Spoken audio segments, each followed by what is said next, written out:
G'day,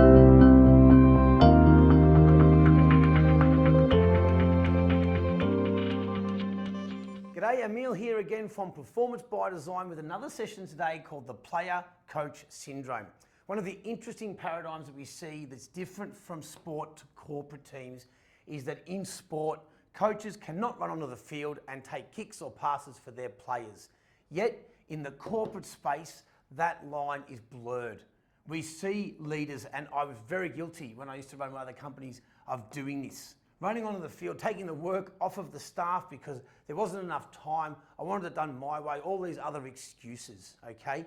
This is a real thing in the corporate space, and obviously you can't do that in the sports space. Business partners with Paul Roos, the great man, said, I would have loved to run on the field a few times at certain times, but I never could, so I always had to teach my players to do their job. We've got to manage this syndrome in the corporate space, and the key from our perspective to support you is to think structure and coach. Structure and coach. Get your structure right and then coach inside of it, because you want to be able to obviously trust your players. You want to be able to gather stories as to why they've got high character, they'll deliver on their word, they'll do the best for the team under pressure, and they've got the skills required to do their job under pressure as well. So building trust obviously is something you're always curating as a leader, okay? Now, if we want to be able to gather these stories, okay, so that we can then see our players do their job and not fall into the trap here, we also know that as a corporate leader, sometimes you have to do work and you can't just coach. So if you get your structure right, when you are in your meetings, okay, which we'll talk about in a minute, your job is to play just the role of the coach and not be blurred, okay?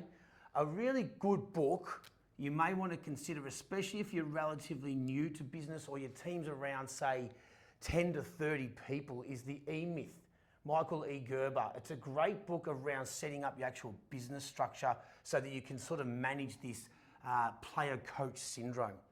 Let's talk about your meetings and how you can actually enhance your coaching inside of your structure. Inside of your meetings, we would recommend that you have some agenda items where you get to practice these three things and have conversations through them. Sharing wins and challenges. What's really important is enabling your players to share their challenges. Being vulnerable is a high trust building mechanism. We need your staff to be able to share openly about the challenges they're going through, and inside of that meeting, it's your opportunity to start to share your stories, coach, ask questions so that they can start to solve those problems themselves. Very important, sharing wins and challenges. Teammate shout-outs, very good for high-performing teams. Positive recognition is a key contributor to driving performance. Letting teammates and giving them the opportunity to recognise each other for displaying behaviours that are high trustworthy and are performing well. Great little mechanism. And time for sharing knowledge. I'm always pushing corporate leaders that we work with to allocate time where they can share stories.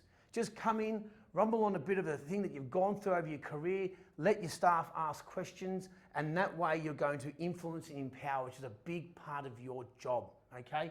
Great little session today on the Player Coach Syndrome. I'm Emil Studham from Performance by Design.